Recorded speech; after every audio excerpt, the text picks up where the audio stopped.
Everybody, Nick here, and today I got a review for you of the Strider SNG.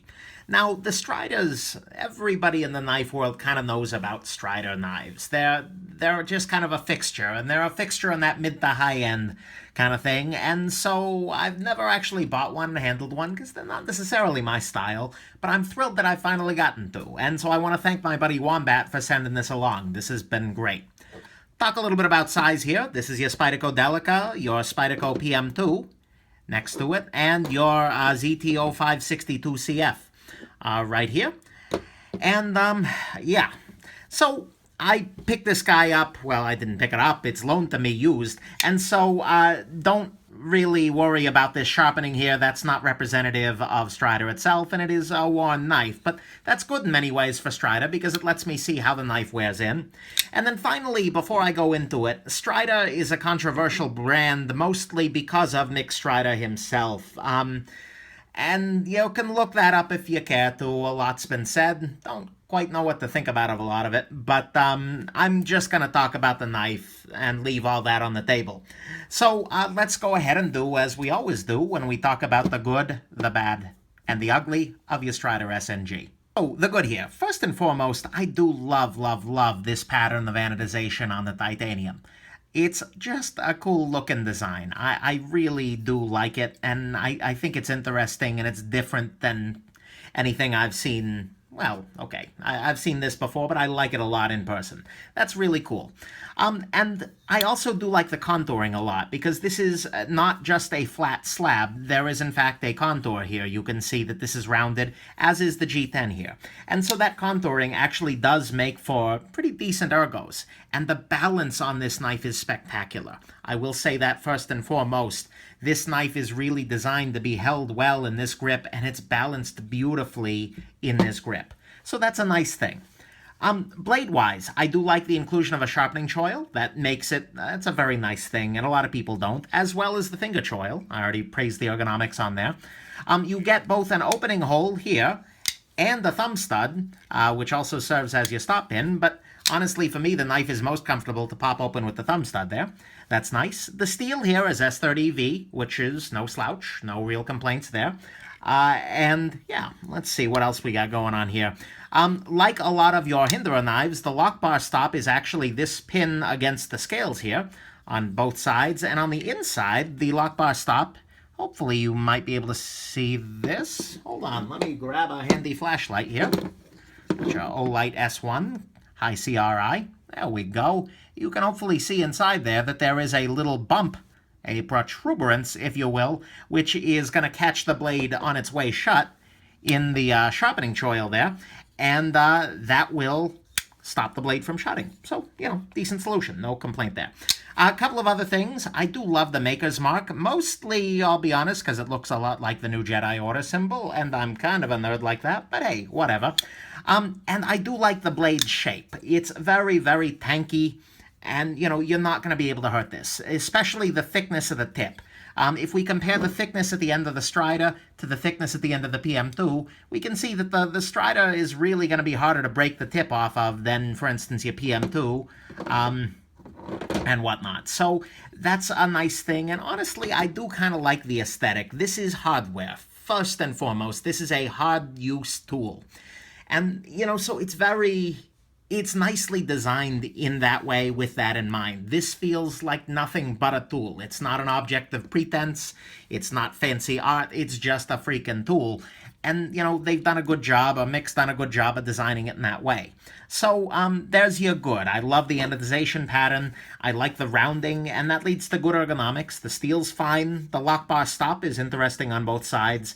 The blade is just really hard to break and tanky, and I do just like the aesthetic overall as hardware. It's not something I necessarily gotta carry and something that's fitting me well, but it is kind of cool, and I do like it. Let's go into your bad. Okay, on the bad side, first and foremost, this is not a great slicer. I mean, look at the thickness of the blade here, and then couple that with the fact that the grind is pretty... That's not a long grind. It's not a full flat grind or anything like that. And so that just means that, yeah, you can cut up an apple with it, or an orange or something like that. It's going to surrender, but it's not a pleasurable experience. So that's a big area for EDC use that this just doesn't really excel at, is anything with slicing. So there you go. One big ergonomic issue here is this little strip here. This is just G10, and we'll talk about that a little bit more later. But it's very, very thin, and so if you were to put your thumb down here, you end up with a really bad case of G10 thumb. So you really do need the grip up a little bit more. I do wish that this was either not jimped on this side or just this G10 was a bit thicker, but again, we'll get there. The pivot on this guy is proprietary. On this side, it is just a Torx, and on the other side, though, you've got this little affair where you've got to spin the outside independent of the inside. And to do that, you need a little armorer's tool. That way you basically stick in there, and then you turn from the other side with it stabilized. It's not a huge deal, and you can make one of these guys by cutting up a penny. But at the same time, I'm just not a huge fan of proprietary hardware in general. The only thing this really wins is you get a very wide pivot in there, which presumably is a little beefier. But I don't know, I'm not thrilled. I'll say that much. The washers on this guy are surprisingly narrow, particularly on the lock side. Just because there's not a whole lot of room here. And so you end up with a very, very small amount of bronze washer there that's holding a fair amount of force. And given the washers are just there for friction and the pivot's really what's taking it, but on a knife that's supposed to be overbuilt, I'd like to see a little bit more in the way of contact surface there to avoid future blade play issues. Maybe I'm overdoing it then.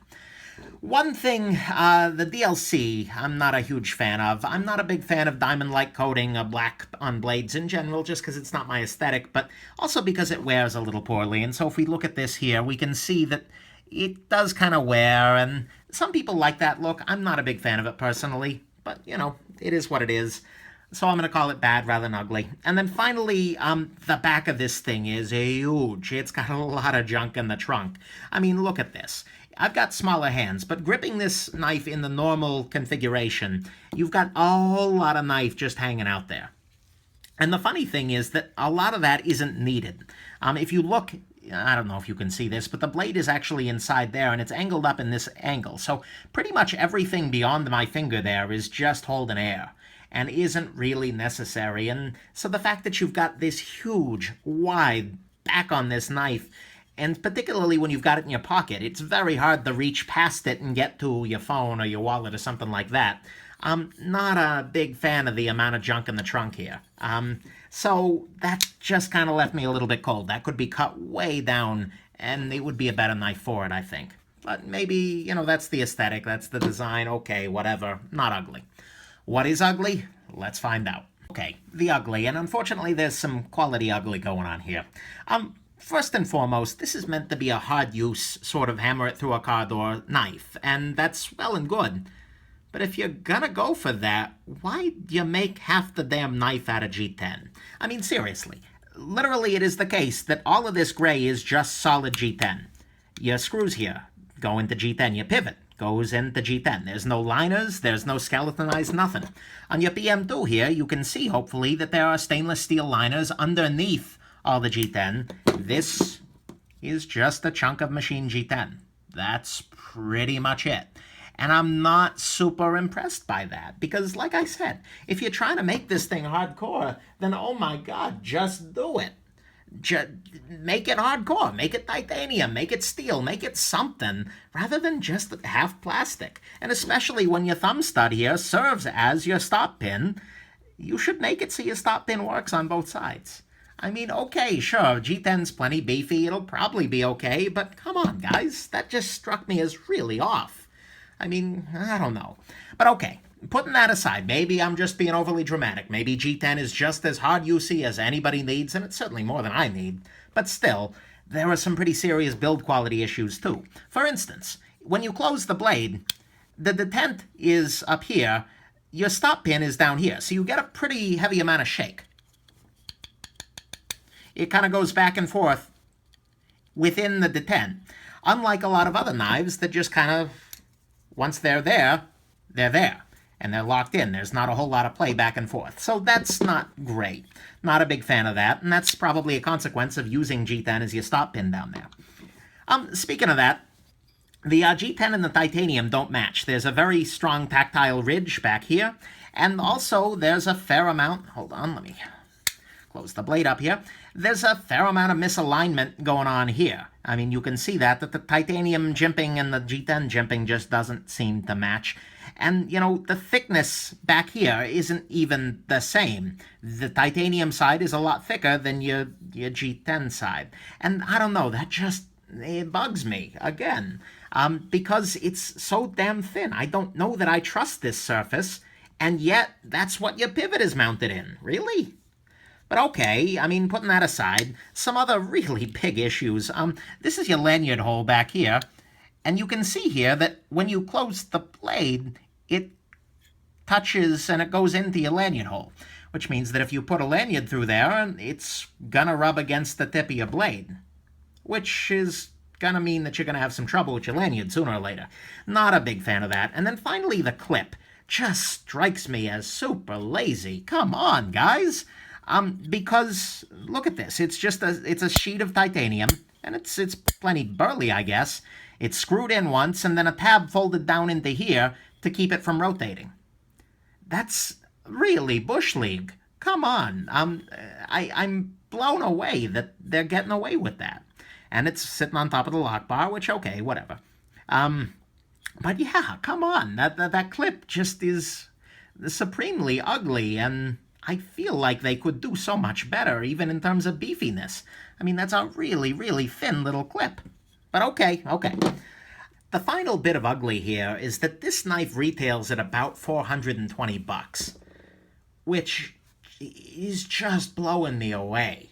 I'll be honest with you, because the fit and finish just ain't that great. The blade steel is fine, it's S30, but for $420, they better be doing better than that. The thing's half made of plastic. The pocket clip is just deeply lazy, and it's all kinds of rattly when you're holding your freaking... I just can't even. So the fact that they want $420 for this on top of the bad and the ugly here is just blowing me away. So that's your ugly, and that's really ugly. So let's just jump into the final verdict, because holy crap. So at some level, I can see what people are loving here, because it's very simple, it's very unique, and it's very Strider. And this is about as tactical as you can possibly get in a knife. I mean, DLC coating, and it's just designed to look like a high-speed, low-drag tactical operator tool. And that's kind of what you're getting when you buy a Strider. The way one of my buddies on Instagram, Playman, put it is that it's tactical pocket jewelry. And okay, I can kind of see it there. Some people are going to be in love with it, but the thing is, no matter your love for the design or anything really else with it, this is just simply not a $420 knife. It's just not the case. I mean, half of the damn thing is G10.